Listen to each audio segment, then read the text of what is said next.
Sir మీరేమో రామరాజ్యం గురించి మాట్లాడుతుంటే అసదుద్దీన్ ఓవైసీ మాత్రం దేశంలో హిట్లర్ రూల్ నడుస్తుందని చెప్పేసి కామెంట్ చేసినటువంటి పరిస్థితి సార్. హిట్లర్ రూల్ అయితే ఆయన ఏడెందుకుంటాడు? ఆయన జైల్లో ఉండాల్సిన వ్యక్తి. ఎందుకంటే వాళ్ళ కొడుకు వాళ్ళ తమ్ముడు ఏమన్నప్పుడు మాకు 10 నిమిషాల సమయం ఇస్తే ఈ దేశంలో ఉన్నటువంటి 100 కోట్ల మంది హిందువులను ఊచకోతకు వస్తాం, మాకు 10 నిమిషాల సంగతి చూస్తామంటే ఆయన ఏడు ఉండాలి. కాబట్టి హిట్లర్ ఎందుకుంటాడు ఇక్కడ? మీరు అసదుద్దీన్ జైల్లో ఉండాల్సిన వ్యక్తి అని అంటా ఉన్నారు. అక్బరుద్దీన్ అంటున్నారు అన్నాదమ్ములు ఇద్దరిని జైల్లో వేసి విషం పెట్టి చంపాలనుకుంటున్నారు అన్నారు. ఎవరు సార్? ఎందుకు అర్థం ఉండాలి కదా. వాళ్ళని విషం పెట్టి చంపాల్సినంత పరిస్థితి భారతీయ జనతా పార్టీకి ఏమి లేదు. మేము ఆ రకంగా ఎవరిని చంపలేదు ఇంతవరకు.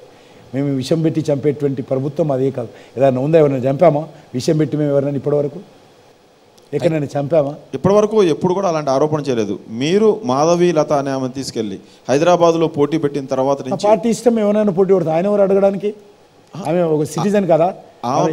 ఆమె పోటీ పెట్టడం వల్ల వాళ్ళు ఇలాంటి మాటలు మాట్లాడుతున్నారా? పోటీ ఎక్కువైపోయిందని వాళ్ళు ఏమైనా భావిస్తూ ఉన్నారా? వాళ్ళ ఇష్టం, అది అలా ఇష్టం. వాళ్ళు ఎప్పుడైనా ఏదో మాట్లాడుతుంటారు.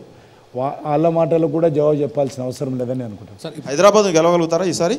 ప్రయత్నం చేస్తున్నాం. గెలిచే అవకాశం ఉంది. మంచి వాతావరణం ఉంది. ముస్లింలు కూడా ఆమెను ఓటేస్తామని చెప్తున్నారు ఓపెన్గా బయటకు వచ్చి మహిళలు. కాబట్టి గెలిచే అవకాశం ఉందని నమ్ముతున్నాం.